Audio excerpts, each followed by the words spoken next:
তো কিয়ামতের নাম হিসাবে আল্লাহ রাব্বুল আলামিন কারিআহ কেন নামকরণ করেছেন? তথা মহাপ্রলয়। কারিআহ এই শব্দের অর্থ কি? মহাপ্রলয়। মহাপ্রলয় মানে এই দিনটা বড় ভয়াবহ দিন, এই দিনটা হবে বড় কঠিন দিন, এই দিনটা হবে কাফের মুশরিক বেঈমানদের জন্য, গুনাহগারদের জন্য ভয়ঙ্কর দিন। এই ভয়াবহতা বোঝানোর জন্যই আল্লাহ রাব্বুল আলামিন সূরাতুল কারিয়ার শুরুতেই আল কারিআহ শব্দের মাধ্যমে আল্লাহ এই ভয়াবহতা বোঝানোর জন্য এই শব্দ ব্যবহার করেছেন। তা আপনারা প্রশ্ন করতে পারেন, হুজুর আপনারা আলোচনা করেন অনেক সময় কোরআন ও হাদিসের ভিতরেও কিয়ামতের দিনে, এই দিনে মুমিন মুসলমানদের জন্য এই দিনটা বড়ই আনন্দের দিন, সুখের দিন, আরামের দিন। আর কাফের মুশরিক বেঈমানদের জন্য এই দিনটা হবে বড়ই ভয়ঙ্কর। আল্লাহ রাব্বুল আলামিন মুমিন মুসলমানদেরকে তার হাবিব বিশ্বনবী মুহাম্মদুর রাসূলুল্লাহ সাল্লাল্লাহু আলাইহি ওয়াসাল্লামের সঙ্গে এই দিন সম্পর্কে প্রশ্ন উত্তর করে আমাদেরকে সতর্কবাণী দিচ্ছেন। আমরা যারা মানে কি আমরা তো সবাই এই দিনে, কিয়ামতের দিনে আমাদের উপস্থিত হতে হবে, আল্লাহর সামনে এই চেহারায় মুখ দেখাতে হবে। এটা আমাদের ঈমান, এটা আমাদের বিশ্বাস। নাকি কাফেরদের মতো মুসলমানরা বলে আইজা মিতনা ওয়া কুন্না তুরাবান ওয়া ইযআমান ইন্না লামাবউসুন। কাফেররা কি বলে? যে আমরা যখন মরে মাটি হয়ে যাব, মাটির সাথে মিশে যাব, তখন আবার কিসের হাসর নাসর, কিসের আবার হাসরের দিন, আল্লাহ আমাদেরকে কেমনি করে উঠাবেন? অথচ একটু আগেই যদি তারা চিন্তা করে যে আমাদের অস্তিত্ব ছিল এই মাটিতে সরায়া ছিটায়া, দেশে বিদেশে বিভিন্ন স্থানের ভিতরে, যে কারিগর এই বিভিন্ন জায়গা থেকে এক এক জায়গা থেকে এক এক পার্টস এনে যে ব্যক্তি মেশিন তৈরি করতে পারে, মেশিন আপনার সেটিং দিতে পারে, তাকে যদি আবার এই মেশিনটা খুলে একবারে এক এক জিনিস এক এক জায়গায় আওলা জাওলা করে ফেলায় রাখা যায়, আর তার চোখের মধ্যে বাইন্দা বেঁধে রাখা যায়, তো চোখের মধ্যে বেঁধে রাখলেও দেখা গেল সে হাতায় হাতায় এখন আর কোথায় লাইনার, কোথায় পিস্টন, কোথায় নজেল, এইগুলি হাতায় হাতায় লাগাই ফেলবে। তো দুনিয়ার একজন দক্ষ মিস্ত্রি যদি তার চোখের মধ্যে বাইন্দা থইলেও কোন জায়গায় কোন জিনিস লাগায় একটা মেশিন তৈরি করতে হয়, এটা তার জ্ঞানে দ্বারাই মেমোরিতে থাকে।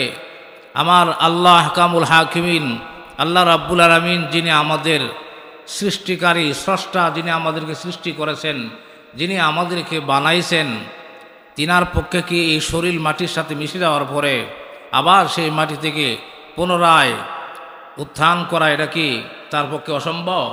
এটা আল্লাহর পক্ষে অসম্ভব নয়। আল্লাহ রাব্বুল আলামিন এদের প্রশ্নের উত্তর দেওয়ার জন্য আল্লাহ রাব্বুল আলামিন বলতেছেন, মগার দল, আমি আল্লাহ, যে আল্লাহ এই অস্তিত্ববিহীন জিনিসটাকে আমি আল্লাহ বিভিন্ন স্থান থেকে আইনা অস্তিত্ব দিয়েছি, আমি আল্লাহ দ্বিতীয়বারও তোমাদেরকে মাটি থেকে পুনরুত্থান ঘটাবো, এমনভাবে তোমাদেরকে পুনরুত্থান ঘটাবো মাটির সাথে যতই মিশে যাক না কেন, আমি আল্লাহ এত সুন্দর, ফাতাবারাকাল্লাহু আহসানুল খালিকিন, আমি আল্লাহ এত উত্তম সৃষ্টিকারী যে কিয়ামতের দিন তোমাদেরকে আমি আল্লাহ এই মাটি থেকে এমনভাবে উত্থান ঘটাবো যে তোমাদের হাতের মধ্যে দেখেন রেখা আছে না নাই? এই হাতের ভিতরে দেখবেন রেখা আছে, একটা রেখা পর্যন্ত এদিক সেদিক হবে না। আল্লাহু আকবার। আমার আল্লাহর এই শক্তি পাওয়ার আছে না নাই? এই জন্য মোহতারাম হাজরিন, সেই কঠিন দিন সম্পর্কে আল্লাহ রাব্বুল আলামিন এই সূরাতুল কারিয়ার ভিতরে বিশ্বনবী মুহাম্মদুর রাসূলুল্লাহ সাল্লাল্লাহু আলাইহি ওয়াসাল্লাম তার বন্ধুকে বলতেছেন, বন্ধু, আল কারিয়া, আপনি কি জানেন কারিয়া কি? কারিয়া হচ্ছে মহাপ্রলয়, মহাবিপদ। কেমন বিপদ এটা তো আপনি জানেন না। আল্লাহ রাব্বুল আলামিন নবীকে যা জানিয়েছেন নবী তা জানেন, যা জানান নাই নবী তা জানেন না। এই বাংলাদেশে একদল সুন্নি নামদারি মুসলমান আছে যারা বিশ্বাস করে নবী গায়েব জানে, নাউজুবিল্লাহ বলেন। অথচ নবী গায়েব জানেন না। গায়েব জানার মালিককে আকাশের উপরে, মাটির নিচে, যেখানে কেউ নাই, বিশাল জঙ্গলের ভিতরে কোনো পশু পাখিও নাই, এমন জায়গার ভিতরেও কি আছে, আটলান্টিক মহাসাগরের তলদেশে কি আছে, কে কি করতেছে, এই সম্পর্কে খবর, এই সম্পর্কে জানেন এবং দেখেন কে? আল্লাহ। নবীকে যা আল্লাহ জানান তা তিনি জানেন, তা তিনি বলেছেন। যা জানান নাই তা তিনি বলেন নাই। আল্লাহ নবীকে যা জানিয়েছেন, নবীর উপরে যা নাজিল করেছেন, নবীকে মেরাজের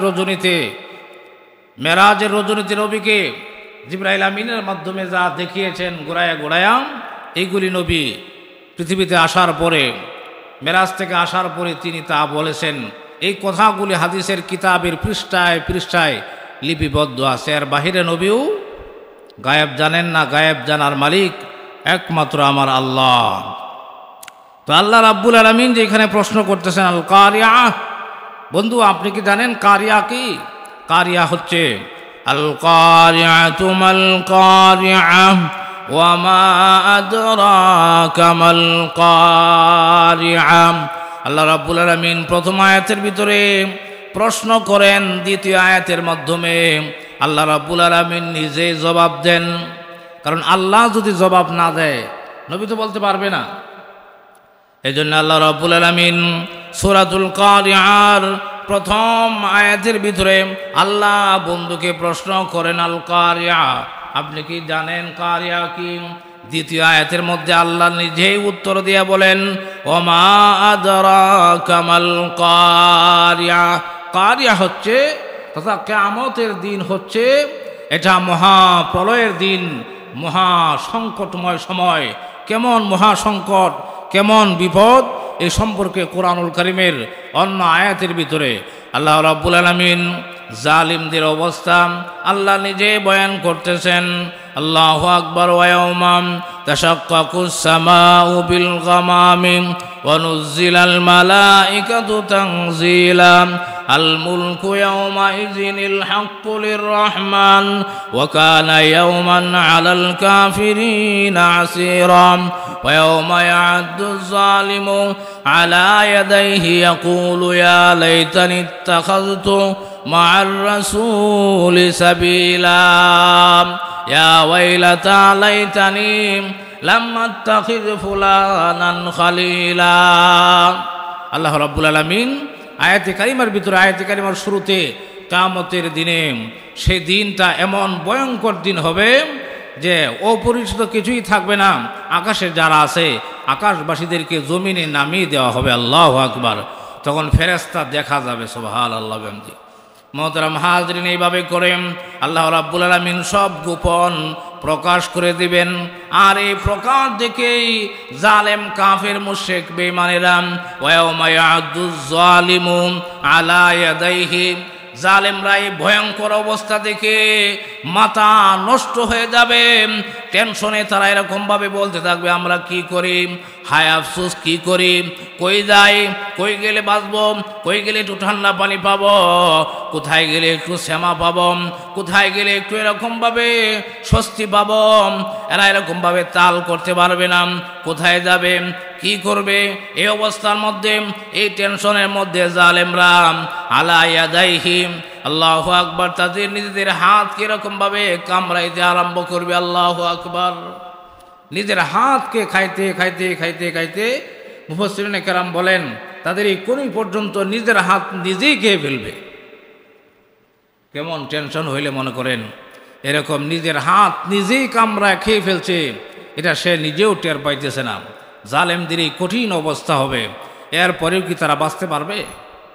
ইমান নাই, আমল নাই, আল্লাহু আকবার, আল্লাহকে বিশ্বাস করে নাই, আখিরাতকে বিশ্বাস করে নাই, বরং সর বলতো মুহাম্মদ আমাদেরকে কিসের ভয় দেখায়? জাহান্নামের আগুনের ভয় দেখায়। এরকমভাবে জাহান্নামের মধ্যে এরকম খাবারের জন্য জাকুম ফল আছে, জাকুম ফল তো আমরা দেশই আছে।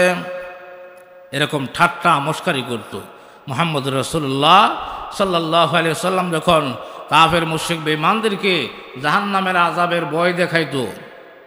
কিয়ামতের দিনের ভয় দেখাইতো, তখন তারা বলতো আইজা মিতনা ওকুন্না তুরাবা ওয়া ইযআমান আইন্না লামাবউসুন, আমরা যখন মরে মাটি হয়ে যাব, মাটির সাথে মিশে যাব, তখন আবার কিসের কিভাবে আল্লাহ আমাদেরকে সৃষ্টি করবে, কিসের হাসর নাসর, কিসের কি মুহাম্মদ আমাদেরকে জাহান্নামের ভয় দেখায়। এরকম তারা টিটকারি ফিটকারি করত। আল্লাহু আকবার। এরা যখন দেখবে মুহাম্মদের কথাই ঠিক, মুহাম্মদ যা বলেছিল, আল্লাহু আকবার, যেই দিনের সতর্কবাণী মুহাম্মদ দিয়েছিল, এই দিনটা তো এই যে আমাদের চোখের সামনে চলে আসছে। আপনার বাচ্চাকে ছেলেকে শুধু পুলিশের ভয় দেখান, পুলিশ পুলিশ পুলিশ, পুলিশের কথা বললেই ছেলে এরকম শান্ত হয়ে যায়। কিন্তু হঠাৎ একদিন এই ছেলের সামনে যখন পুলিশ এসে হাজির, তখন তো তার কোনো দিক পাতার নাই। বাবা যে বলতো যে পুলিশ পুলিশ, এই পুলিশ তো এখন আমার চোখের সামনে দাঁড়ায় গেছে, এখন সে কোথায় যাবে, কোথায় দৌড় দিবে, তার হুঁশ থাকবে? আল্লাহু আকবার। কারণ তার ভিতরে পুলিশের ভয় আছে। এই সমস্ত কাফের মুশরিক বেঈমানেরা মুহাম্মদুর রাসূলুল্লাহ যখন তাদেরকে জাহান্নামের কথা বলতো, কিয়ামতের দিনের ভয়াবহতা সম্পর্কে তাদেরকে সতর্কবাণী দিত, তখন তারা এরকমভাবে ঠাট্টা মশকারি করত। কিন্তু যেদিন দেখবে কিয়ামতের দিনটা একবারে চোখের সামনে চলে আসছে, জাহান্নাম বাদাম, আল্লাহু আকবার, মুমিনদের জন্য জান্নাত অপেক্ষা করতেছে, আল্লাহ রাব্বুল আলামিন প্রজ্ঞাপন জারি করে দিয়েছেন, ওয়ামতাজুল ইয়াউমা আইয়ুহাল মুজরিমুন। আল্লাহ প্রজ্ঞাপন জারি করে দিয়েছেন যে মুমিনরা তোমরা আলাদা হও, কাফের মুশরিক বেঈমানরা তোরা আলাদা হও। আল্লাহর এই প্রজ্ঞাপন জারি করার সাথে সাথেই সুরেরা সুরের কাতারে, মুমিনেরা মুমিনদের কাতারে একবারে সোজা টাইট। কেউর ফাঁসে কেউর ফান্দাবির তলে দিয়ে লুকায়া, এরা করে বুরকা পিন্দা ভারতে পলানো সম্ভব? হ্যাঁ, নৌকাতে পলানো সম্ভব? সেদিন কেউ পলায়ন করতে পারবে না। কোনো গাছ গাছরা, কোনো পাহাড় পর্বত, কোনো নদী নালা কিচ্ছু থাকবে না। এই তামার জমিন এই মাথা থেকে আওয়াজ দিলে ওই মাথায় চলে যাবে। এই মাথায় কি বলা হচ্ছে, কার ব্যাপারে কি ঘোষণা দেওয়া হচ্ছে, অমুকের ছেলে অমুক সৌভাগ্যবান, সে জান্নাতি, এই ঘোষণাটা কিয়ামতের মাঠের সমস্ত মানুষ শুনতে পারবে যে অমুকের ছেলে অমুকে সে জীবন যুদ্ধে জয়ী হয়ে গেছে তথা জান্নাতি হয়ে গেছে, এই ঘোষণাও সবাই শুনতে পারবে। আর কার জন্য জাহান্নামের ফায়সালা, এই ঘোষণাও যখন দেওয়া হবে, এক্সাম্পল আমাকে দিয়ে দেখাই, আমার কথা যখন ঘোষণা করা হবে, অমুকের ছেলে অমুক সে জান্নাতি হয়ে গেছে, আপনারা বুঝবেন না, তখন থাকবেন না সেদিন আসরের মাঠে। ঠিক আছে, এবার তো আমরা ইমাম সাহেব আছি, পারে উঠছে পারে উঠছে, কাহারি আম করে তো লয়ে গেল না। কপাল ভালো থাকলে হাদিসের বক্তব্য অনুযায়ী একটু পরে কোরআন দিয়ে দেখবেন আমি চোখের সামনে হাজির। যদি কপাল ভালো থাকে, আর যদি কপাল পোড়া থাকে তাহলে চোখের সামনে দিয়া ভাগ্যবান চলে গেলেও তাকে দেখব না। যাই হোক, আমি বলতেছিলাম এই কিয়ামতের দিনটা বড়ই ভয়ঙ্কর দিন, বড় কঠিন দিন। এই কথাটা কি কোনো মৌলবীর না আল্লাহর কথা? আল্লাহ কোন শব্দের মাধ্যমে বয়ান করছেন? আল কারিআ মাল কারিআ। আল্লাহ রাব্বুল আলামিন আল কারিআ বলে নবীকে প্রশ্ন করতেছেন এই দিনটা সম্পর্কে। নবী, আপনি কি জানেন মহাপ্রলয় কি, আল কারিআ কি? আল্লাহু আকবার। সাথে সাথে আল্লাহ বলেন, ওয়ামান আদরাকা মাল কারিআ। সেই দিনটা হলো ভয়ঙ্কর দিন, কঠিন দিন। কেমন কঠিন দিন? যে কাফের মুশরিক বেঈমানেরা এরকমভাবে তাদের নিজের হাত কামড়াবে, হাত কামড়াইতে কামড়াইতে কোনি পর্যন্ত কে ফেলবে। আল্লাহু আকবার। এরকমভাবে আল্লাহ সেদিন প্রজ্ঞাপন জারি করবেন। আল্লাহু আকবার। এইভাবে করে কোরআনুল কারীমের আরও বিভিন্ন সূরার ভিতরে বিভিন্ন আয়াতের মাধ্যমে আল্লাহ রাব্বুল আলামিন সেই ভয়াবহ দিনটা সম্পর্কে আল্লাহু আকবার কোরআনুল কারীমের মধ্যে বয়ান করতেছেন। এই কথাগুলি তো ওলামায়ে কেরাম আপনাদেরকে শোনায়। কেন শোনায়? এই ভয়াবহ দিন, এই ভয়াবহ দিনটা আমাদের চোখের সামনে আসার আগে আমরা যেন এরকমভাবে যে আমল করলে পরে সেদিন বাঁচা যায়, যে আমল করলে পরে আল্লাহর আরশের ছায়ার নিচে স্থান পাওয়া যাবে। আল্লাহু আকবার। ওই সমস্ত আমল যেন আমরা করেন, এই দিনের জন্য প্রস্তুতি গ্রহণ করে নিয়ে যাইতে পারি। আল্লাহ রাব্বুল আলামিন সূরাতুল কারিয়ার পরবর্তী আয়াতগুলির মধ্যে বলতেছেন, ইয়াউমা ইয়াকুনুন নাসু কাল ফারাশিল মাবসুস, সেদিন মানুষ বিক্ষিপ্ত পতঙ্গের মতো হয়ে যাবে।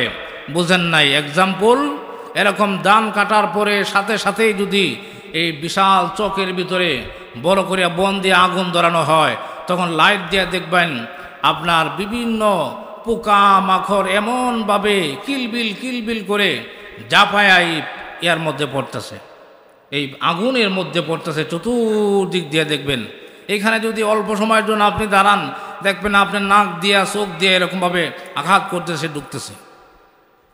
এরকমভাবে সেই দিনটা এত ভয়ঙ্কর কঠিন দিন হবে। আল্লাহু আকবার। এই কথাটা কাফের মুশরিক বেঈমানদের জন্য। কাফের মুশরিক বেঈমানেরা কোথায় আগুন কোথায় পানি এরা কোনো দিশ পাবে না। এই কথা বোঝানোর জন্য, এই ভয়ঙ্কর দিনের অবস্থাটা বোঝানোর জন্য আমার আল্লাহ রাব্বুল আলামিন নিজেই বলতেছেন, ইয়াউমা ইয়াকুনুন নাসু কাল ফারাশিল মাবসুস, সেই দিনে মানুষ এরকমভাবে বিক্ষিপ্ত পতঙ্গের মতো হয়ে যাবে। কেউ কারো খবর নেবে না, কাউকে জিজ্ঞাসা করবে না, চাচা কেমন আছেন, চাচা কোথায় যান, এই প্রশ্ন করার মতো কোনো সুযোগ থাকবে না। এমনকি বিশ্বনবী রাহমাতুল লিল আলামিন হাদিস শরীফের মধ্যে বলেন, আল্লাহু আকবার, বাবা সন্তানের কাছে যা বলবে, সন্তান আসসালামু আলাইকুম, দাঁড়াও, তুমি তো আমার সন্তান। তখন সন্তান বলে, হ আমি তো আপনার সন্তান, এখন কি বলার জন্য আসছেন? আল্লাহু আকবার। তখন বাবা মূল কথা বলার আগে একটু ভূমিকা দিবে। আমরা মূল বক্তব্য দেওয়ার আগে ভূমিকা দিই না? মূল কথাটা বাবা সন্তানের কাছে কি জন্য গেছে, এই কথাটা মূল কথাটা বলার আগে বাবা একটু ভূমিকা দিব। কি ভূমিকা? হাদিসের ভিতরে আলোচনা আসছে। তখন সন্তানকে বলবে, রে সন্তান, তুমি যে আমার সন্তানের বিশ্বাস করনি? হ্যাঁ, 100 বার বিশ্বাস করি। আপনি আমার বাবা, আমি আপনার জন্মদাতা সন্তান। আল্লাহু আকবার, আল্লাহু আকবার। তখন বলবে, আমি তোমার জন্য নিজে না খাইয়া তোমাকে খাওয়াইছি, বিশ্বাস করনি? তখন বলে, হ্যাঁ বিশ্বাস করি। আমি না পড়ে তোমাকে আমি এরকমভাবে পড়াইছি, বিশ্বাস করনি? বলবে, হ্যাঁ বিশ্বাস করি। আমি এরকমভাবে আমার শরীরের রক্ত আল্লাহু আকবার পানি করে তোমাকে আমি লালন পালন করে 5 লাখ টাকা শেষ পর্যন্ত ঘুষ দিয়ে তোমার একটা চাকরি লওয়াই দিছি, এটা বিশ্বাস করনি? বলবে, হ্যাঁ বিশ্বাস করি। তোমার জন্য আমি এরকমভাবে 80-90 কাঠা জমি উড়াই খাইছিলাম। এটা ঠিক আছে নি? হ্যাঁ, এটাও ঠিক আছে। তোমার জন্য আমি একটা 5 তলা বাড়ি রেখে এসেছিলাম। হ্যাঁ, এটাও ঠিক আছে। এরপরে সন্তান বলবে, এত ভূমিকা কেন, এখন কি বলতেছেন, আসল কথা বলেন। তখন বাবা বলবে, বাবা রে, এই কথাগুলি বলার অর্থ হলো যেন তুমি আমাকে একটা নেক দাও। একটা নেকের অভাবে আমি আজকে জাহান্নামে যেতে হয়, আগুনের মধ্যে আমার যেতে হয়, আমাকে একটা নেক দাও। তখন সন্তান এরকম সাফ জবাব দেয়া দিবে। এই হাদিস তাফসীরের কিতাবের মধ্যে আনা হয়েছে। আল্লাহু আকবার। সন্তান সাফ জবাব দিবে আর বলবে, বাবা আপনি আমার জন্য শরীরে রক্ত পানি করেছেন, ঠিক আছে, ঘর বাড়ি রেখে আছেন, সব ঠিক আছে, আমাকে এরকম নিজে না খাইয়ে আপনি খাওয়াইছেন, এটাও ঠিক আছে। তবে সর্বশেষ যে কথাটা বলেছেন একটা নেক দেওয়া, এই কথাটা কিন্তু ঠিক না। আমি কিন্তু এইটা পারবো না। সব ঠিক আছে, সব ঠিক, কিন্তু একটা নেক আমি আপনাকে দিতে পারবো না। এই কথা যখন বলবে, আল্লাহু আকবার, বাবা আরো মানুষদের কাছে যাবে, বন্ধু বান্ধব যার জন্য যে জীবন দেয়, দলের কাছে যাবে। আল্লাহু আকবার। এরকম ভাবে বন্ধু বান্ধব সবার কাছে যাবে। কিন্তু এই কঠিন দিনে যার যার চিন্তা, যার দিন চাচা নিজের জীবন বাঁচা, বাপের জীবনও বাঁচাবে না, নেক দিবে না। দূরে যাও, দূর হয়ে যাও, সরে যাও, দূর হয়ে যাও, নেক কাউকে দেওয়া হবে না। এইভাবে করে এরকমভাবে আল্লাহ রাব্বুল আলামিনের কাছে গিয়া বলবে, আল্লাহ আমি ঘুরে ঘুরে সবখানে গেলাম, কেউ আমাকে নেক দিল না। এখন কি? এখন তোমার দয়া ছাড়া আমার আর কোনো উপায় নাই। আমার আল্লাহ বলবেন, যান, আমার দয়ার কারণে তোকে জান্নাত দিয়ে দিলাম। সুবহানাল্লাহ। এই হাদিস থেকে এই কথাও প্রমাণ হয়, নেক আমল করে কি জান্নাতে যাওয়া যাবে? আবার নেক আমল ছাড়াও কি জান্নাতে যাওয়া যাবে? এই মানুষটা নেক আছে কিন্তু একটা নেকের অভাব, একটা নেকের কত দাম এটা বোঝানোর জন্য তাকে এরকমভাবে আল্লাহ ঘুরাইছেন।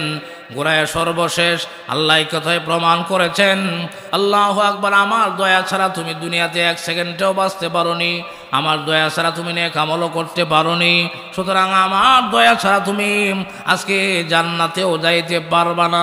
সুতরাং আমি আজকে তোমাকে আমার দয়ার কারণে, আমি রহমান আমি রহিম, আল্লাহু আকবার, রহমানুর রহিমের কারণে এই দয়ার বিকাশ ঘটাই আমি আল্লাহ তোমাকে জান্নাত দিয়েছি। সুবহানাল্লাহ। সেই কঠিন দিনটা কত ভয়ঙ্কর দিন হবে। আল্লাহ রাব্বুল আলামিন সূরাতুল কারিয়ার প্রথম 2-3 আয়াতের মধ্যে আল্লাহ নিজেই বলতেছেন, ইয়াউমা ইয়াকুনুন নাসু কাল ফারাশিল মাবসুস, সেদিন মানুষের হুঁশ জ্ঞান থাকবে না, বিক্ষিপ্ত পতঙ্গের মতো হয়ে যাবে। এরপরে কি হবে? আল্লাহ রাব্বুল আলামিন এরপরে আরেকটা ভয়াবহ অবস্থার কথা বলতেছেন, ওয়া তাকুনুল জিবালু কাল ইহনিল মানফুস, ওয়া তাকুনুল জিবালু কাল ইহনিল মানফুস। এই যে বিশাল বিশাল পাহাড়, পৃথিবীতে পাহাড় আছে না নাই? আল্লাহু আকবার। এই বিশাল বিশাল পাহাড়গুলাকে কি বলা হয়? ওয়া তাকুনুল জিবালু কাল ইহনিল মানফুস। এই পাহাড়গুলি এরকমভাবে, আল্লাহু আকবার, পাহাড়গুলি এরকমভাবে ধুনিত, রঙিন পশমের মতো হয়ে যাবে, ধুনিত।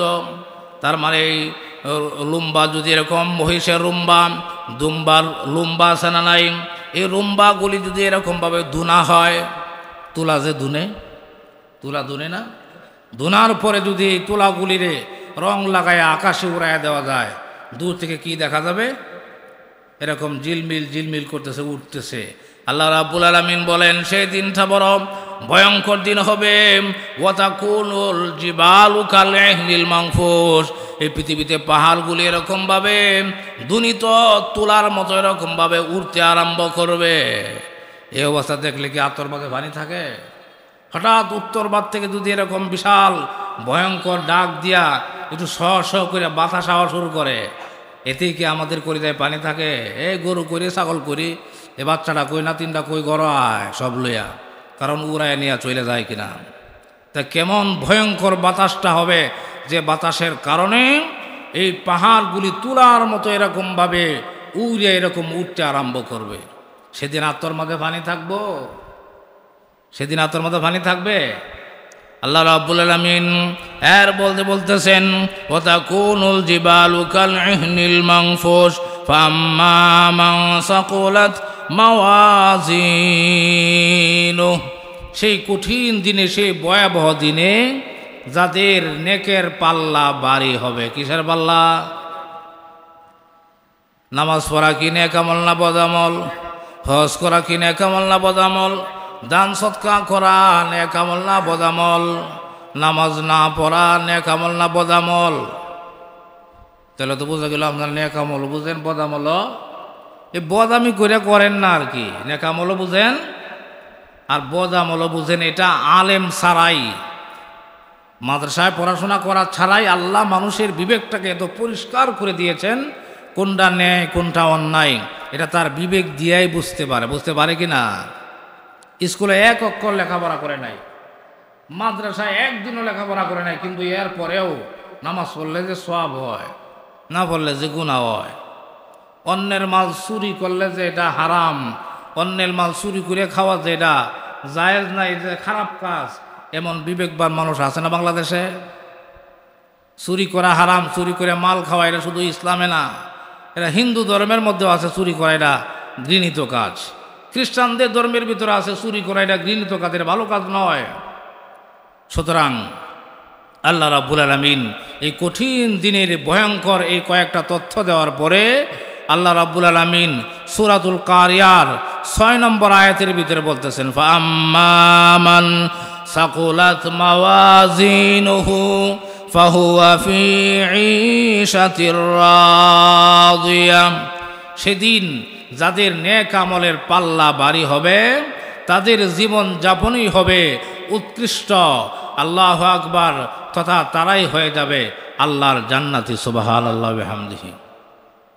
সুতরাং নেক আমল করার দরকার আছে তো নাকি? অনেক মানুষ বলে না এরকম, আরে আল্লাহর দয়া না থাকলে নেক আমল করে কেউ বেহেশতে যেত না। এটি নামাজ না পড়ে দোহানো বই বই এটা হাদিস কয়। নামাজ না পড়ে কি করে? দোকানে বসে বসে এই সমস্ত হাদিস কয়। এটা আমি আমার নিজ কানে শুনে বলতেছি। তার মানে তার কথার দ্বারা বোঝা যায় যে নামাজ পড়া এটা একটা সাধারণ বিষয়, এটা পড়লেও চলে, না পড়লেও চলে। আর এর দ্বারা আরেকটা কথা প্রমাণ করে, সে মনে হয় রাত্রেবেলা সন্ধ্যার পরে মাগরিবের নামাজের পরই এই যে মুসলা বিছায়া মুসল্লার বাদে তসবিলে বই এত আমলই করে, মানে আল্লাহর সাথে তার খুব গভীর সম্পর্ক। এই জন্যে আল্লাহর দয়া পাওয়ার জন্য সে গোপনে আমল করে, আর দিনের বেলা নামাজ না পড়ে দোকানে বসে বসে এই সমস্ত বড় বড় হাদিস কয় যে আল্লাহর দয়া না থাকলে কি নামাজ পড়ে বেঁচে তখন যাইব। এইরকম ধরনের পণ্ডিত মার্কা কথা শুনছেন আপনারা কোনো দিন? শুনছেন না? আল্লাহ কথা এটা কি কয়? এরকম পণ্ডিত আলাপ দোকান পারে আমি শুনছেন না? কই না কেতে আমি শুনলে তো আপনারা শুনছেন না? এরকম পণ্ডিত আলাপ করে তো আল্লাহর দয়া ছাড়া বেহেশতে তখন যেত না, এটাও ঠিক। আবার এলে কি তার বলে নামাজ বাদ দিয়ে সে আল্লাহর দয়া পাওয়ার জন্য কি করে? আল্লাহর দয়া পেতে হলে আল্লাহর হুকুম মানতে হবে না? আর আল্লাহর হুকুমের মধ্যে সবচেয়ে বড় হুকুম এটা নামাজ। যার কাছে নামাজ নাই তার কাছে ঈমানও নাই, তার কাছে ইসলামের কিচ্ছু নাই, ইসলামে তার কোনো দখলদারিত্ব নাই। যাই হোক, আমি সংক্ষিপ্ত আকারে সূরাতুল কারিয়া আপনাদের মাঝে তেলাওয়াত করেছি। আল্লাহ রাব্বুল আলামিন 5 নম্বর আয়াত পর্যন্ত সূরাতুল কারিয়ার 11 আয়াতের মধ্যে 5 নম্বর আয়াত পর্যন্ত কিয়ামতের ভয়াবহতা নিয়ে বিশ্বনবীকে প্রশ্ন করেন। আর এই প্রশ্নের জবাব আল্লাহ নিজেই দিচ্ছেন, আল্লাহ নিজেই দিতেছেন। আর 6 নম্বর আয়াতের ভিতরে আল্লাহ রাব্বুল আলামিন বলেন, সেই কঠিন দিনেও, সেই বিপদের দিনে কারা বাঁচবে, কারা কিসের মাধ্যমে এই কঠিন গজব থেকে, আযাব থেকে বাঁচতে পারবে। আল্লাহ এই কথাও সংক্ষিপ্ত আকারে সূরাতুল কারিয়ার ভিতরে ইরশাদ করছেন। আল্লাহ রাব্বুল আলামিন বলেন, ফাম্মা মান সাকুলাত মাওয়াজিনুহুম ফাহুয়া ফি ঈশাতির রাদিয়া। সেদিন যাদের নেকের পাল্লা ভারী হবে তারাই আল্লাহর জান্নাতে চলে যাবে। এর পরবর্তী আয়াতে পক্ষান্তরে এরকম, ওয়াম্মা মান খাফফাত মাওয়াজিনুহু ফাউম্মুহু হাওিয়া ওয়াম্মা মান খাফফাত মাওয়াজিনুহু। যাদের এরকম ভাবে নেকের পাল্লা, বদের পাল্লা যাদের ভারী হয়ে যাবে, গুনাহের পাল্লা যাদের ভারী হবে, আল্লাহু আকবার, তাদের স্থান কোথায় হবে? ফাউম্মুহু হাবিয়া। আল্লাহু আকবার, তাদের অবস্থা কোথায়? হাবিয়া মানে হাবিয়া জাহান্নামের একটা নাম। হাবিয়া জাহান্নামের একটা নাম, এটা দুজক। এই প্রশ্ন আল্লাহ রাব্বুল আলামিন করতেছেন, ফাউম্মুহু হাবিয়া ওমা আদরাকা মা হিয়া। এই কথা বলার পরে আল্লাহ বলেন, ও নবী আপনি কি জানেন হাবিয়া কি? আপনি কি জানেন? যাদের গুনাহের পাল্লা ভারী হবে এরা এরকমভাবে হাবিয়াতে ঢুকবে তথা জাহান্নামে যাবে। আবার এই কথা বলার পরে আল্লাহ বলেন, ওমা আদরাকা মা হিয়া। আপনি কি হাবিয়া কি জানেন? আল্লাহ রাব্বুল আলামিন উত্তর নিজেই দিতেছেন, নারুন হামিয়া। হাবিয়া কি? প্রজ্বলিত অগ্নি। প্রজ্বলিত অগ্নি, যে জাহান্নামের ভিতরে আগুন আর আগুন। কেমন আগুন? এই কথার ব্যাখ্যা আমার করতে হবে না। বিশ্বনবী মুহাম্মদুর রাসূলুল্লাহ সাল্লাল্লাহু আলাইহি ওয়াসাল্লাম বলেন, জাহান্নামের যে আগুন, সেই আগুন এত ভয়ঙ্কর আগুন, আদম সন্তান দুনিয়াতে যে আগুন ব্যবহার করে এই আগুনের চাইতে 69 গুণ বেশি। 1 গুণ তাপের আগুন 70 গুণ, 1 গুণ বাদ দিলে কত দেয়? 69 না, 69 গুণ বেশি তাপ, 69 গুণ বেশি সেই আগুনের মারাত্মক অবস্থা। আর 1 গুণ কেবলমাত্র আমরা এটা ব্যবহার করি, রান্নার কাজে ব্যবহার করি, নিজের পানি গরম করাতে ব্যবহার করি, আরও কত কিছুর মধ্যে ব্যবহার করি। বিড়ি খাইলেও তো আগুন লাগে নাকি? আগুন ছাড়া কি বিড়ি খাওয়া হয়? কি সুন্দর সিগারেটের প্যাকেটটা আপনার এর মধ্যে, বাইরে থেকে মেয়ে আনতো মনে নাই, যখন তার সিগারেট জ্বালানো সিগারেট খাওয়াটা এমন অস্থির, এটা যে খায় ভুক্তভোগী ছাড়া বোঝানো যাবে না। তো মোহতারাম হাজরিন, আল্লাহ রাব্বুল আলামিন এই সূরা সারমর্মে কি বলতেছেন? কাল কিয়ামতের দিনে, সেই কঠিন দিনে তারাই সফল কাম হবে, তাদের স্থানও এরকম আনন্দময় জায়গায় হবে যাদের নেকের পাল্লা ভারী হবে। আর যাদের নেকের পাল্লা ভারী হবে না, তাদের জায়গা, তাদের অবস্থা কি হবে? আল্লাহ বলেন ফা উম্মুহু হাবিয়া। আল্লাহু আকবার।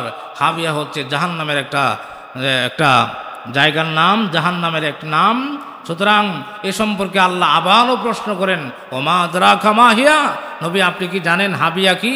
আল্লাহ এই প্রশ্ন করার পরে নিজে আবার উত্তর দেয়, নারুন হামিয়া, জাহান্নাম হচ্ছে প্রজ্বলিত অগ্নি। বিশ্বনবী বলেন জাহান্নামের মধ্যে 69 গুণ, যে দুনিয়াতে যে আগুন ব্যবহার করি এই আগুনের চাইতে 69 গুণ বেশি তাপমাত্রা সেই আগুনের। আল্লাহু আকবার। বিশ্বনবী আরো বলেন সেই জাহান্নাম এক পর্যায়ে আল্লাহর কাছে বলতেছে, অভিযোগ করতেছে, আল্লাহ আমাকে তো এরকমভাবে এক অংশ আরেক অংশকে গিলে ফেলতেছে, এরকমভাবে ধাক্কাধাক্কি শুরু হয়েছে। দুইজন মাল একসাথে হইলে এরকম ধাক্কাধাক্কি হয় না, এরকম ধাক্কাধাক্কি শুরু হয়ে গেছে, এখন কি করব? তখন আল্লাহ রাব্বুল আলামিন জাহান্নামকে বলছেন, তুমি 2টা শ্বাস ছাড়ো। কি ছাড়তো? শ্বাস। এই 2টা শ্বাস ছাড়ছে। একটা শ্বাস হচ্ছে গরম, যে গরমের কারণে, এই গরম শ্বাসের কারণে আপনার এই যে গরম, এটা কিসের শ্বাস? এই জাহান্নামের শ্বাস। এই জাহান্নামের শ্বাসের কারণে আল্লাহু আকবার শীতকালে গরম, আর গ্রীষ্মকালে আল্লাহু আকবার ঠান্ডা। এরকম ঠান্ডা আবহাওয়া থেকে, এই ঠান্ডা আবহাওয়ার আপনার শ্বাসের কারণে আপনার শীত। সুতরাং শীত বেশি হয়ে যাওয়া এটাও তো আমাদের জন্য শাস্তি নাকি? আর গরম বেশি হয়ে গেলেও এটাও কি? সুতরাং এই 2 অবস্থা থেকে আমাদের শিক্ষা গ্রহণ করতে হবে। আল্লাহ এই কেবলমাত্র জাহান্নামের শ্বাসের কারণেই, গরমের কারণে বাঁচি না। এই জাহান্নামের শ্বাসের কারণে একটু ঠান্ডা বেশি হয়ে গেলে খবরের পত্রপত্রিকায় দেখা যায় অমুক জায়গায় শীতের কারণে, ঠান্ডার কারণে এত হাজার লোক মারা গেছে, এরকম খবর আসে না? নাই। আল্লাহু আকবার। এই শ্বাসের কারণে যদি অবস্থা হয়, তাহলে এই জাহান্নামের আগুন সহ্য করার মতো কোনো শক্তি কোনো আদমের সন্তানের আছে নাকি বলেন? সুতরাং এই জাহান্নামের শাস্তি থেকে বাঁচার জন্য, কিয়ামতের দিনের এই ভয়াবহতা থেকে বাঁচার জন্য কি লাগবে বলেন? পূর্বে আরও ওয়াজ করছি এই ব্যাপারে, পূর্বে আরও বহুত বয়ান করছি, এই জন্য প্রশ্ন করছি। বয়ান না করিয়া ছাত্ররা না পড়ায় যদি খালি প্রশ্ন করে, এটাও এক প্রকার একটা বোকামি ছাড়া আর কিছু না। আপনি 3 বার কয়ে দিয়ে একবার জিজ্ঞাসা করতে পারেন, এবার তুই বল। আরও বহুত ওয়াজ করছি জাহান্নামের কঠিন এই ভয়াবহতা থেকে, কিয়ামতের দিনের এই ভয়াবহতা থেকে আমাদের বাঁচার দরকার আছে না নাই? বাঁচতে হলে কি করতে হবে? মুফাসসিরিনে কেরামের এই সূরা তাফসীরের সারমর্ম কথা হচ্ছে, ঈমান লাগবে আর আমল লাগবে। ঈমান লাগবে, ঈমান নাই কিন্তু ভালো ভালো আমল আছে, কামাইব? ঈমানের ভিতরে কমতি, কিন্তু চেয়ারম্যান মেম্বার হইয়া এলাকার ভিতরে জনগণের সেবা করে জনগণের মন জয়ী করেছে, কিন্তু ঈমান না আনার কারণে আল্লাহরে বেজার করছে। এমন নেক আমল দিয়ে কি জানাতে যেতে পারবো? নেক আমল কাজে লাগে কখন? ঈমান থাকে যখন। নেক আমল কাজে লাগে তখন, ঈমান থাকে যখন। ঈমানের সাথে যদি অল্প আমল করে, এই আমলের কারণে আল্লাহ রাব্বুল আলামিন কোনো না কোনো উপায়ে সুপারিশের মাধ্যমে আল্লাহ মাপ দিয়ে বেহেশত দিতে পারে। আর যদি এরকমভাবে বেহেশত, ডাইরেক্ট বেহেশত নাও হয়, ডাইরেক্ট ফায়সালা যদি নাও হয়, আল্লাহ রাব্বুল আলামিন অল্প কিছুদিন জাহান্নাম বুক করায়া হলেও এই ঈমানের কারণে একদিন না একদিন মুসলমান মুক্তি পাবেই পাবে একদিন না একদিন। চিরস্থায়ীভাবে কোনো মুসলমান জাহান্নামে যাবে না। সুবহানাল্লাহ ওয়া বিহামদিহি। সুতরাং ঈমানের সাথে সাথে ওই পরিমাণ নেক আমল করার প্রয়োজন, যাতে করে আল্লাহর আযাবের কাঠগড়ায় না দাঁড়াইতে হয়। আমরা যেন বিনা হিসাবে বিনা প্রশ্নে যেন আমরা এরকম আল্লাহর জান্নাতে যেতে পারি। আল্লাহ রাব্বুল আলামিন আমাদের সকলকে কিয়ামতের ভয়াবহতা থেকে আমরা যেন বাঁচতে পারি ঈমান আমলের মাধ্যমে। এই জন্য আমাদের ঈমানের পাশাপাশি এরকমভাবে আল্লাহ পাকের আদেশ এবং নিষেধ মেনে অবশ্যই চলতে হবে। আল্লাহর আদেশ 5 ওয়াক্ত নামাজ না পড়ে যারা বাহাদুরি আলাপ করে, এরা আসলে বোকা। নামাজ না পড়ে কোনো বাহাদুরি আলাপ করা যায়? নামাজ না পড়ে কোনো এরকম বুজুর্গির আলাপ করা যায় না, কোনো পীর মুরিদ হওয়া যায় না, এরকম কোনো জান্নাতে যাওয়ার বড় বড় আলাপও করা যায় না। আল্লাহ রাব্বুল আলামিন আমাদের সকলকে বেশি বেশি করে আমরা যেন নেক আমল করতে পারি, বেশি বেশি করে যেন নেক আমল করতে পারি। আল্লাহ সবাইকে তৌফিক দান করুন, আমিন। ওয়া আখিরু দাওয়ানা।